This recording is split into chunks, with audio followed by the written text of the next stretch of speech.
All right, on today's Code Bet Daily, we're covering an absolute mess of awesome stuff. I can't wait. We're covering NBA, all the MLK Day games picked by me, Jaymz Clements, and of course the NFL playoffs. Stats guy, what are you looking at? I'm looking at a huge game in the Big Bash and some of the best picks for the Australian Open Night 1. Very excited. Love it. There's a 9-game multi that you could probably chuck a few on there. Yeah. Probably don't do that. Righto, Code Bet Daily, check it out. All right, welcome to Code Bet Daily. It is Monday, January 16, all day. All day. I'm your host, Jaymz Clements. I'm joined once again by Stats Guy. How are we? Good to be here. Aus Open's back. Very excited. Chelsea are back as well for Chelsea you. are back, or sort of. We won one game. I'm happy this morning. I like it. That's right. Liam McAllion, he is a Code Bet content creator, I believe is still the title. That's pretty good. I'll take that one. This is Code Bet Daily. We're all about what's happening today and betting. That's what it says. You know, it says it on the tin, so we may as well just do that. Yeah.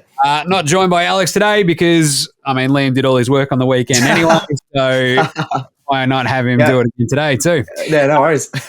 So today, as usual, player props, game picks, best bets for the next day or so.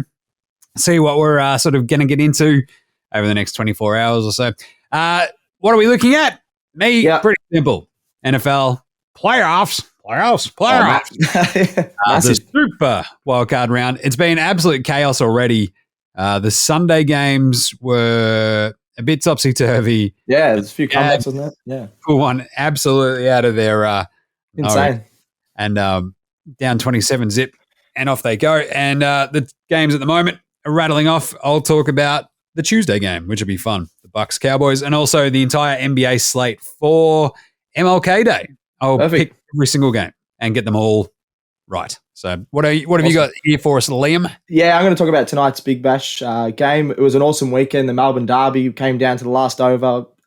Perth, the top two teams played. That was an awesome game last night. So yeah, tonight's game, and then I'm going to look at the night one of the Australian Open. I love this, probably my favourite tournament in Australia of the year. Very excited. It's back. Just can sit down, watch tennis all day. Very excited. It does have a very specific sort of Australian feel to it, doesn't it? Like a dirty, stinking hot summer's night. Crack it in. Absolutely. Watch Joker act the fool. Yeah. Go from there. So watch Curious smash a racket or 10. So very excited. You can also find Liam's Guide to the Contenders on codebet.com.au. It's a very good website. In the paper today, as well. Yeah. Odds comparison needs, analysis, boom, breaks it all down for you. Right. 2 player props for today that I'm into. My first one.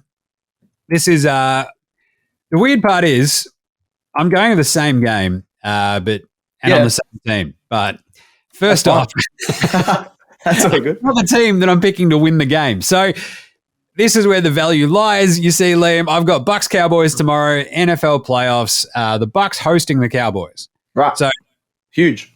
One of those weird ones where the Bucks are the 4 seed and the Cowboys are the 5 seed.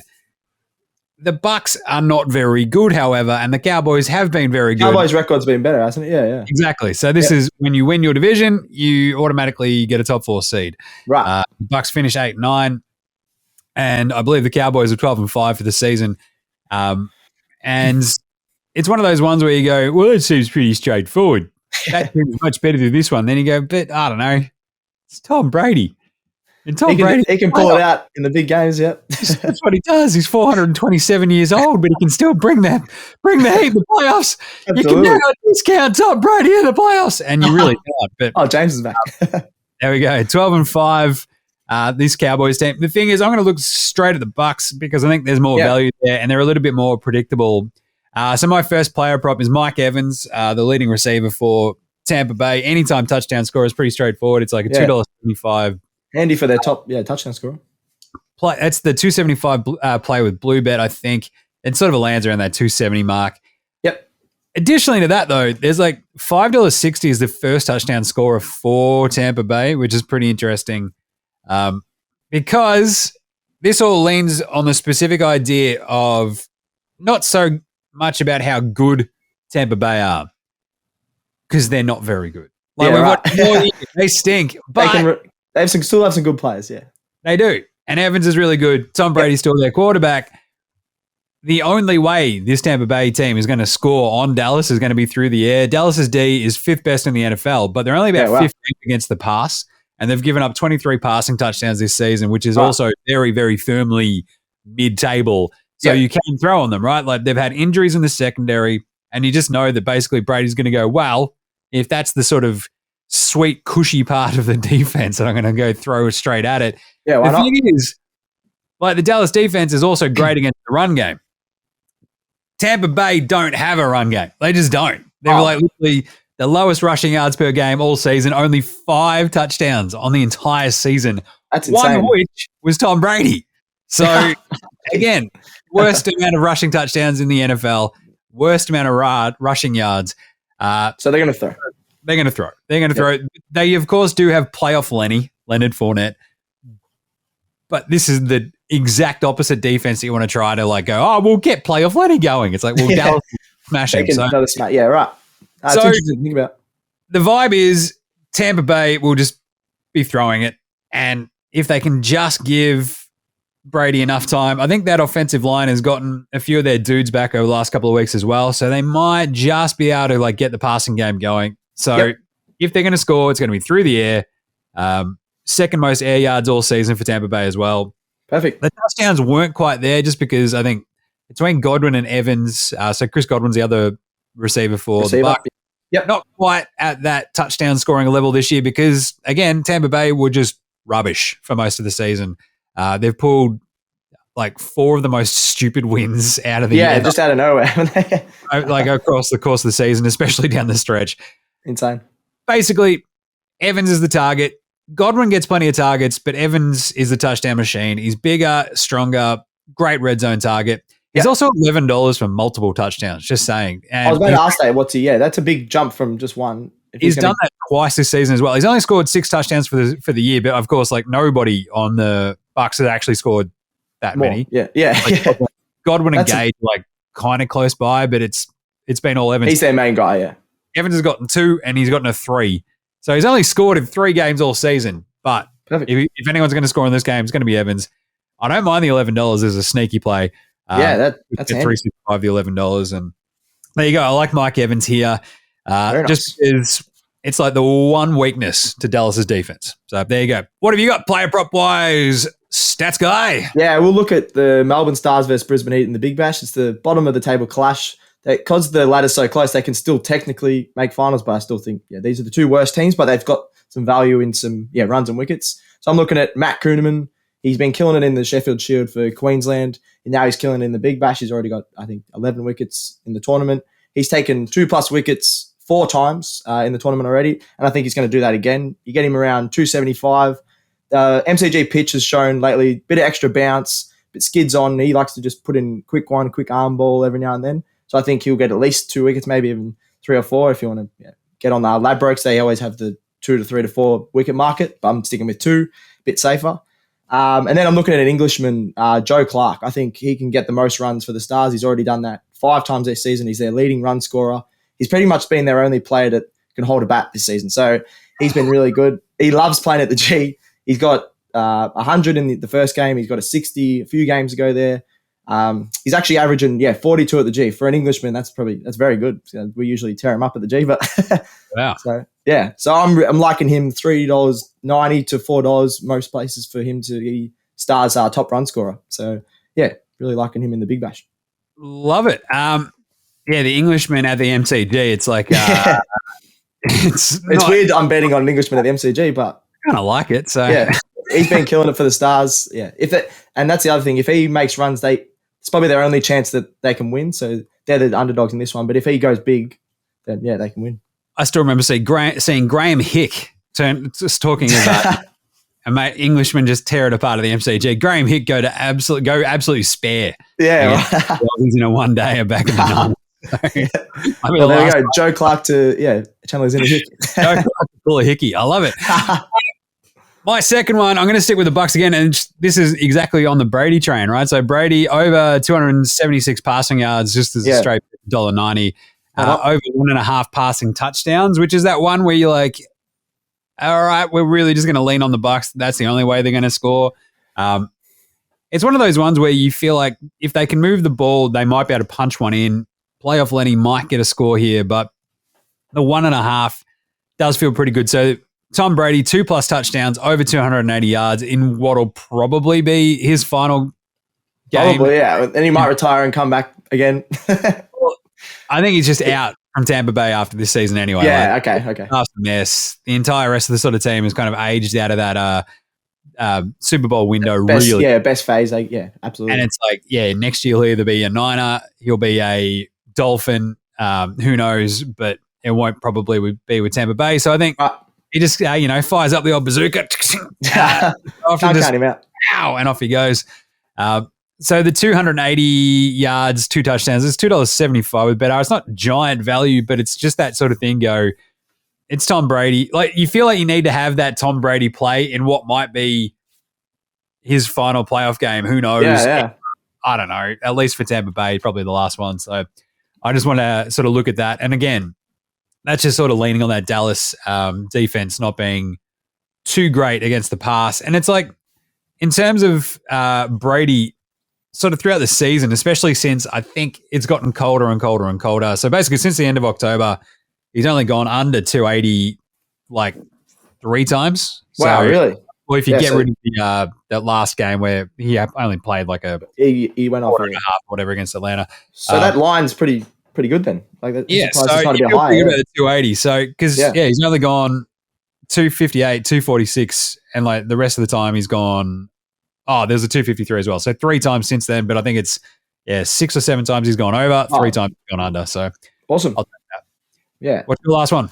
Yeah, we'll go look at the Australian Open. It's a huge night. First night, we got Medvedev taking on Marcus Giron. So Giron's actually a pretty solid player, but Medvedev's just a freak. He's in the top 3 in the world. He is a sook. I hate him. But in the first few rounds, he's going to give you a bit of value for a multi or a bet. So I'm taking him to win and under 30 games in this one. So he has to pretty much win.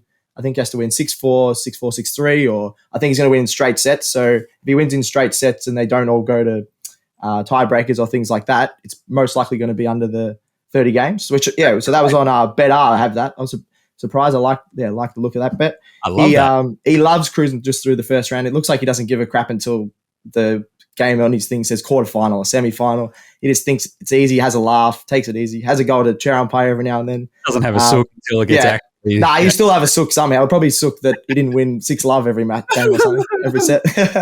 But yeah, he's a class above Giron. I think he'll beat him in straight sets. He beat him in straight sets a few years ago when they met as well. So I'm taking him to win it easy.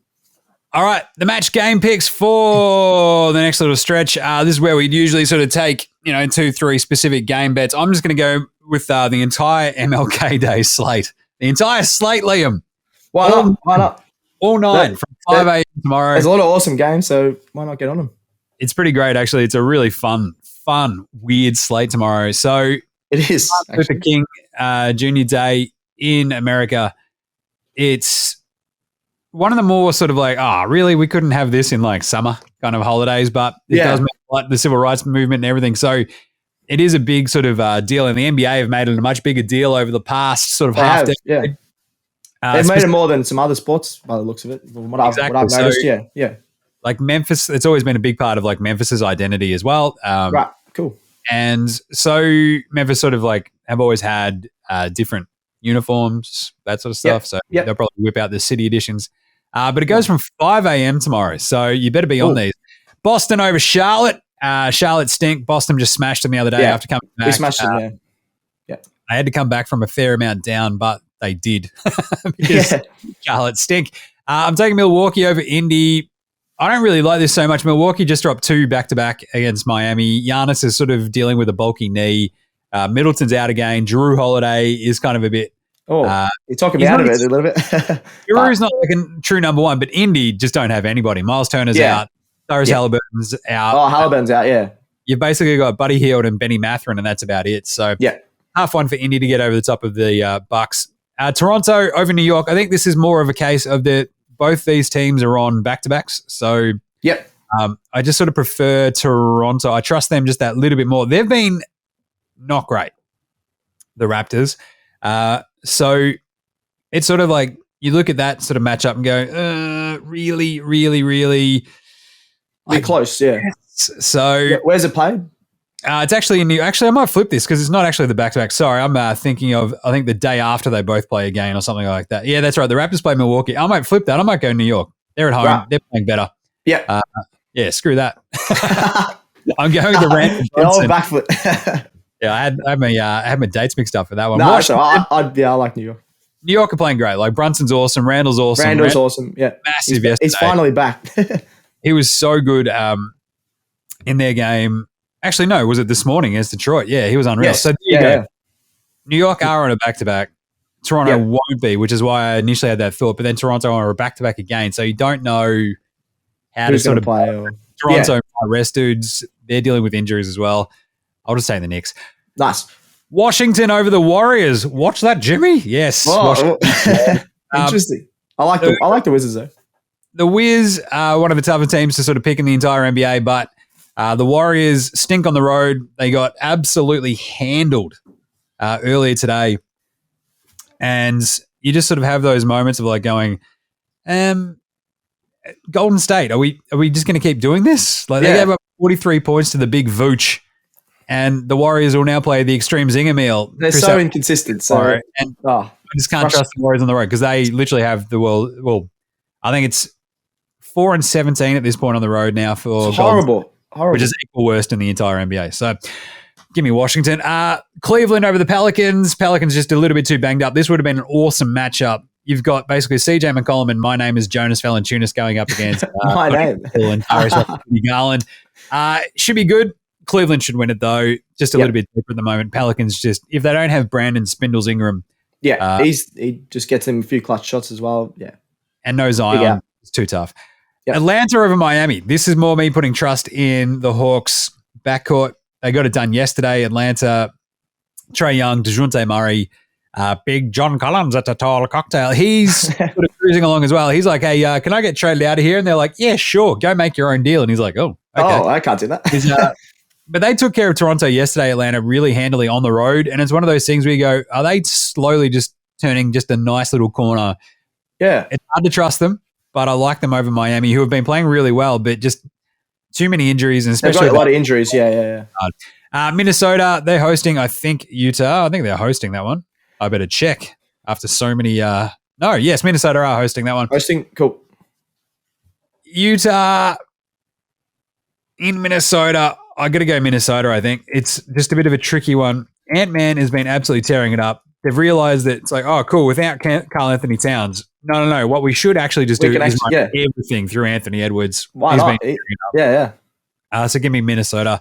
That'll be a fun one because it's another Go Bear Bowl, though, right? So it is. Yeah, there's been about 3 Go Bear Bowls already. I think we've already had 2 Go Bear Bowls. Yeah, 2. Yeah, there you go. So give me Minnesota and Go Bear to get another one at home against Utah. Memphis over Phoenix. It's a big one, but Phoenix are just so banged up. Memphis are absolutely shredding. They're on the biggest win streak of the NBA at the moment with 9. Wow. Ja Morant's literally killing dudes on the court. Yeah, he's going to Twitter after every game and cop the body. Alan Smith cop the body. Buried into the crust of the earth. And the Lakers over Houston, they stink. Yeah, they're horrible. The Lakers are very bad. Like not good.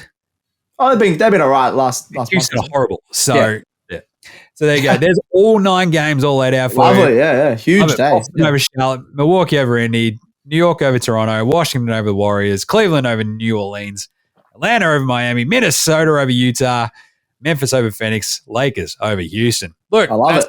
You're right there. That's awesome. There you go. Boom. Multi, why not? Very nice. Love it. I'm gonna have a go now. So I'm gonna have a look at just a head-to-head in the Aus Open tonight. We've got the Millmania, the Millman. I don't know what people call him, but Johnny Millman, the Aussie. I think he's going to be cause an upset tonight against Marc-Andre Husler from Germany.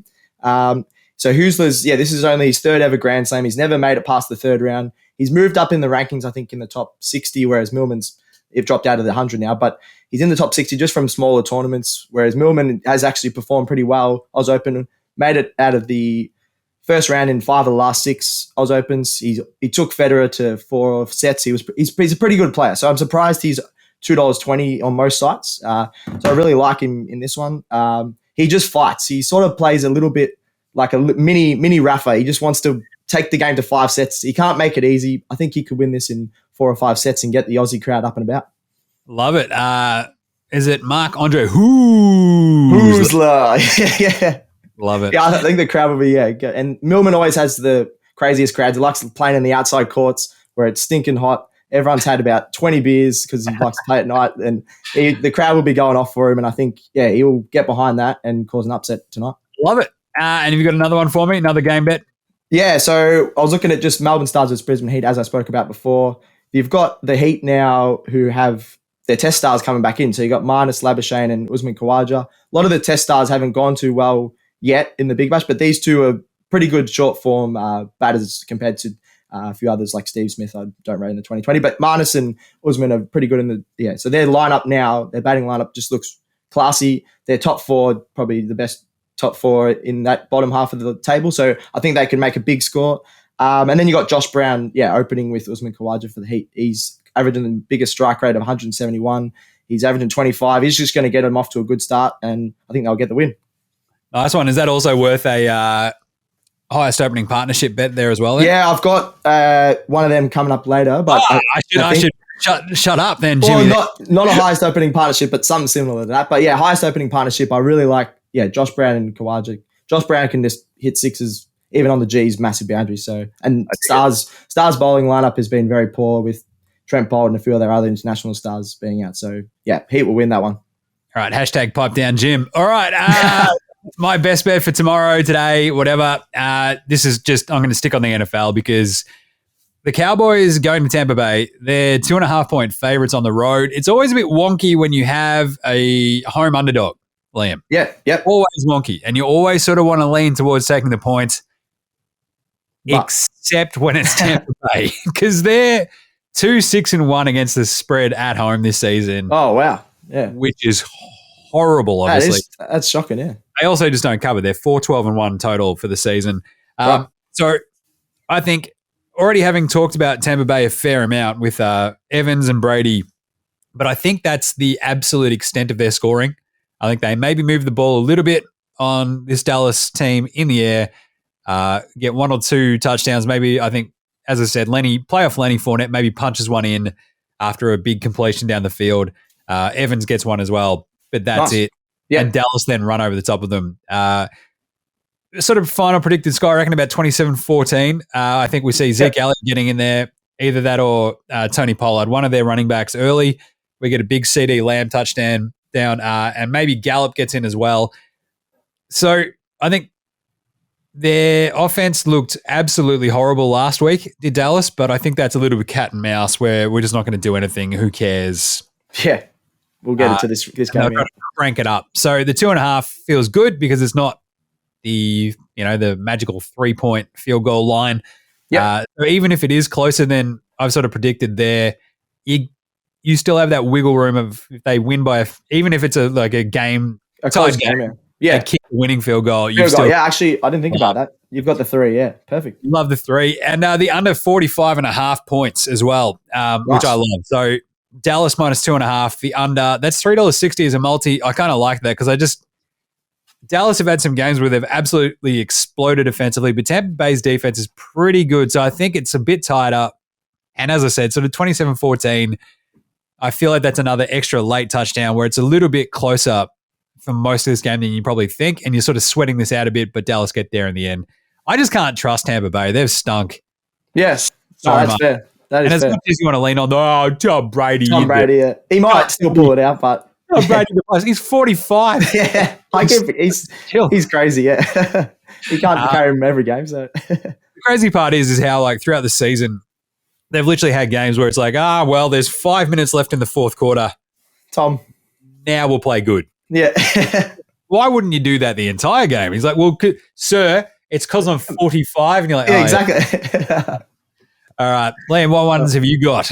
Yeah, so I'm going back to the Big Bash, sort of what you brought up, a little bit different, but the Heat to win against the Stars tonight and have the highest score after 6 overs. So I think the highest opening partnership sometimes is a risky bet because they could just go for a duck. But even if they lose a wicket, I think the top 4 of the Heat is just really good tonight. And that's great. So them to win in their first top scorer after first 6 overs, $2.50 on Ladbrokes, which I'm pretty surprised is that high because they're the favourites. And then Josh Brown, I think could score 20+ runs. You get him, I think $1.80. I think on most sites. I think he's averaging 25. He'll like the pace of the MCG and could tear it up. So they're my 2 best bets of that game. And then I was going to look at the Aus Open tonight, just a little multi. There's not too much value because night 1, but you've got Iga Swiatek. She's world number 1. I think she's going to win straight sets against Jewel Naimea. There's some names here that I'm trying to... And then straight sets is around $1.50. And then you multi that with Daniil Medvedev, as I said before. I think he's going to win pretty easy straight sets against Giron. So that's $2 to $2.20, I think. Just an easy multi for tonight. Night 1. Love it. I mean, I'd suggest just doing my multi for MLK Day, but none of the markets are out, so I can't just run. They will be by the time they will be later today, so I'd be all over that. But it is a bit tricky with the old NBA where you're a sort of day up, but still, that's okay. Either way, that's it. There you go. Done. Co-Bet Daily. That's plenty of stuff. That's NBA, that's NFL, that's BBL, that's tennis. Awesome. You'll like to see it. And, of course, later in the week, we'll have EPL coverage. We'll have a whole mess of stuff. But BBL, tennis, non-stop this week. It's going to be awesome. Very exciting. Poor stats guys just staring down the barrel of, so much work that it's ridiculous. So, anyway. I'm pumped. We'll be back on deck tomorrow. Might be Alex and Liam. Might be me and Alex. Who knows? Whatever. Either way, get around the show, subscribe on your podcast app, like, review it, star it, give us some stars, and chuck a follow on the socials, Facey IG, Twitter, TikTok. Check out Stats Guy and his stat of the day. Send in any questions via the socials, and may all your picks come in. Yeah, absolutely. Right. What do we say here, Stats Guy? Gamble responsibly. That's good. Nice one. All right. Thanks, Stats Guy. Thanks, Thank Gerald, you. for listening. Thanks, Gerald. Thanks to me. We will catch you in a bit, likely tomorrow. Go bet. Out.